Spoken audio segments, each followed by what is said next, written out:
Nearly 3 weeks after derailment in eastern Ohio, dangerous toxins were in the air and in the water and upended an entire community across state lines, Ohio and Pennsylvania.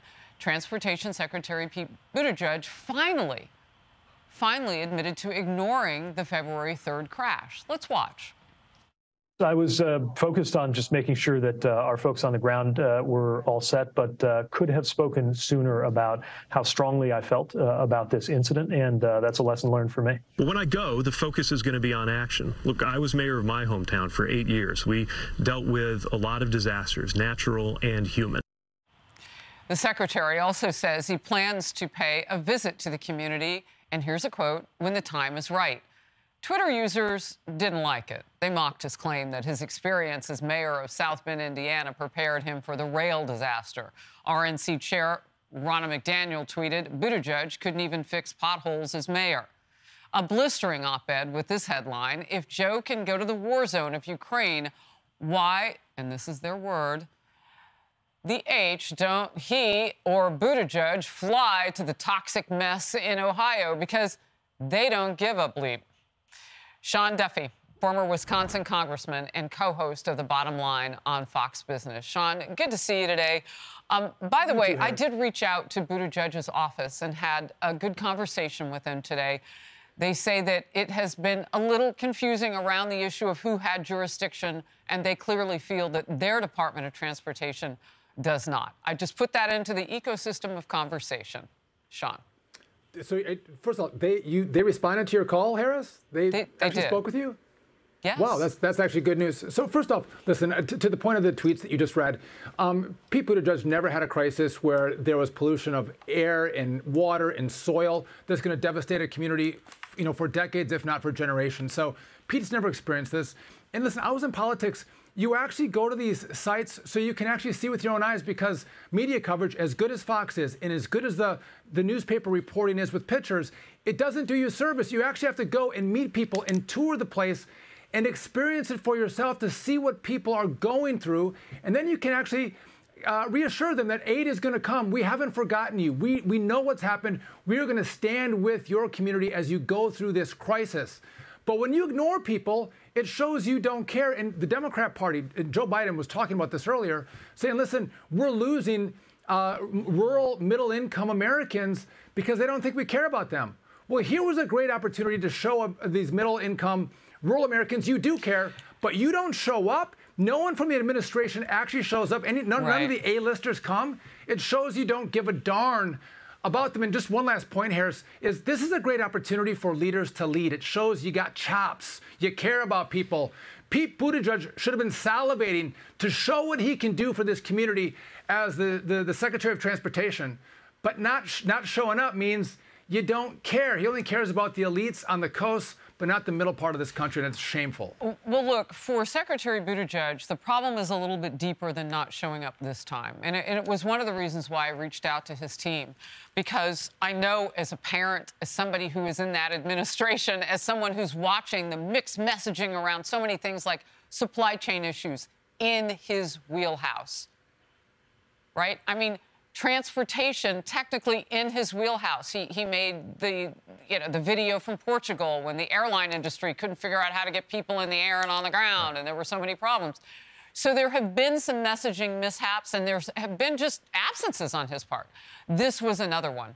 And to that end, if you didn't catch the interviews that he did yesterday, and you're a young reporter, and this one's name is Jennifer Tier with the Daily Caller News Foundation, and you wanted to reach out, you first introduced yourself to the secretary, and this is what ensued last evening.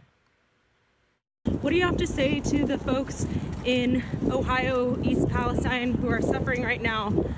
Well, I'd refer you to about a dozen interviews I've given today. You don't have a message for them? I do, and I shared it with the press many times today. I'd refer you to those comments. Would you mind sharing it with us? No, I'm going to refer you to the comments that I made to the press, because right now I'm taking some personal time and I'm walking down the street. Okay, thank you. Can I get a photo with you? Yeah. Can I get a photo with you? And of course, we know that the challenge there is that intimidation? What exactly is that? Again, I reached out to his office. They just simply spoke to the issue of the incident in Ohio is not in their purview. Sean. But you bring up a good point, Harris, that this is not a crisis central agency, transportation isn't. And he's had a few crises, and he's missed the ball on each of them.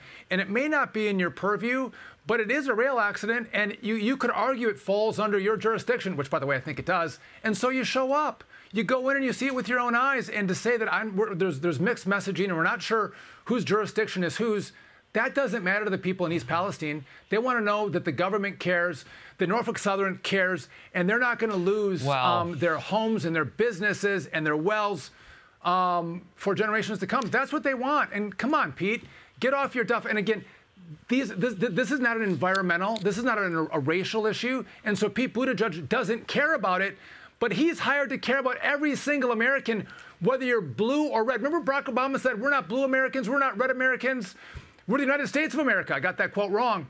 But why can't he embrace the Obama philosophy? It doesn't matter if it's a red state or a red community. They're Americans. Take care of them. Sean, you're brilliant when you hit on the point of Norfolk Southern particularly.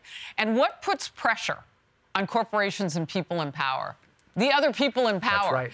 And this Secretary of Transportation, and I shared this with his team, why do we look at him differently? Because he wanted to be the president of the United States of America. He ran to be at the top. So when he's looked at the top of the transportation department, he needs to show up in regard because he's held to a different standard because he told us that's who he wanted to be. It's not an accident. And you don't think that Norfolk Southern might have even zoomed into that town hall if they thought that Secretary Buttigieg was interested? You know they would have. They were completely MIA. Didn't even call the town hall. Your last word. Well, it's a good point because if you're going to hold Norfolk Southern accountable, you want to make sure those in power, to your point, are going to go, we're watching, and you better take care of this community. Because I guarantee you, Norfolk Southern, the first time the media goes away, they're going to try to escape all of their liability to the community and to the families that have been hurt by this disaster. But they'll think twice about doing that if the president or one of his top aides show up and go, we're watching, and you better take care of them, and we're going to hold you to account if you don't. Well, I'd love to interview Buttigieg and really get into some of the things that really matter, because I know when he ran for president, that's what he talked about. So we'll see what happens. Yep. Sean Duffy, in the meantime, always glad to have you in focus. Good to see you. Thank you, Harris. Hey everyone, I'm Emily Campagno. Catch me and my co-hosts Harris Faulkner and Kaylee McEnany on Outnumbered every weekday at 12 p.m. Eastern, or set your DVR. Also, don't forget to subscribe to the Fox News YouTube page for daily highlights.